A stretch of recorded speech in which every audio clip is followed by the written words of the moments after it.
Picture this. The year is 1812, and Napoleon Bonaparte, the French military genius who has conquered much of Europe, sets his sights on Russia. Napoleon, a beacon of military prowess, was seen as invincible, his victories painting a picture of infallibility. His strategic brilliance and leadership had led to triumphs across the continent, creating a vast empire. And now Russia was in his crosshairs. With such a formidable track record, one would assume success was inevitable. But as we know, this was far from the case. Napoleon's grip over Europe was tightening. His military prowess was unmatched, and his ambition insatiable. From the sun-soaked fields of Italy to the ancient streets of Egypt, Napoleon's victories painted a picture of invincibility. The decision to invade Russia stemmed from a mix of strategic considerations and political motivations. The Tsar's refusal to enforce the continental system, aimed at crippling Britain's economy, was a direct challenge to Napoleon's authority. But as we'll see, even the best-laid plans can falter in the face of reality. Despite initial success, Napoleon's invasion of Russia began to crumble, and three major factors contributed to this failure. Firstly, the harsh weather conditions. The Russian winter is renowned for its severity, and it was no different in the year of the invasion, 1812. As the chilling winds began to blow and the snow started to fall, the French soldiers, accustomed to the milder climates of Western Europe, found themselves ill-prepared for such an extreme environment. Not only did the cold weather affect the morale of the troops, but it also took a toll on their supplies. The freezing temperatures rendered their food inedible, their weapons useless, and their clothing insufficient. The Russian winter, in essence, became an enemy just as formidable as the Russian army itself. Secondly, the lengthy supply lines. The vast expanse of Russia posed a significant logistical challenge. As Napoleon's troops marched deeper into Russia, their supply lines were stretched thin.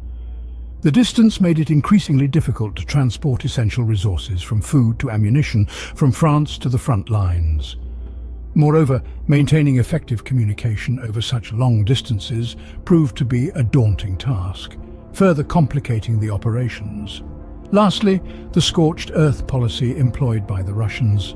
As the Russian army retreated, they set fire to their own villages and towns, leaving nothing but ash and destruction in their wake.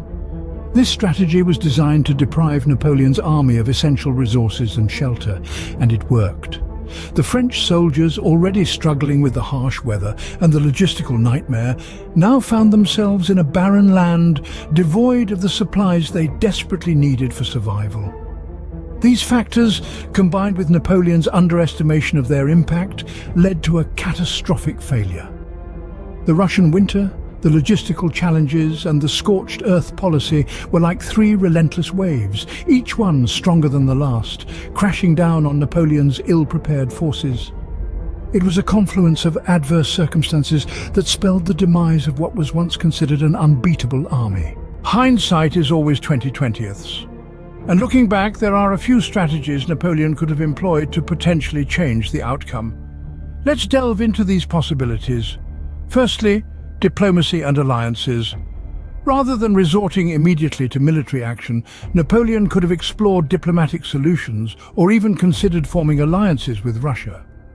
A different diplomatic approach could have potentially avoided the need for the invasion, sparing countless lives and resources.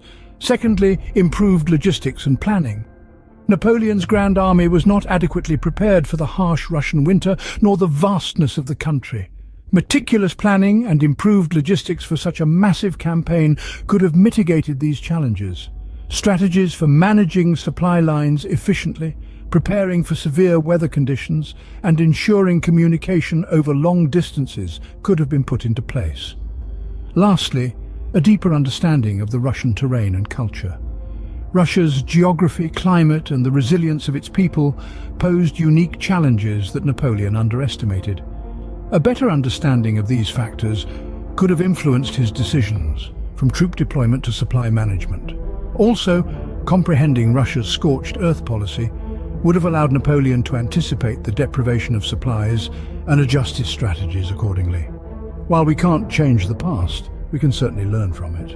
Napoleon's invasion of Russia serves as a stark reminder that even the greatest military minds can fail. His downfall was a cocktail of harsh weather, extensive supply lines, and the Russians' scorched earth policy. Had he considered diplomacy, better logistics, and understanding of the Russian terrain and culture, the outcome might have been different. History is not just about the victories, but also the defeats.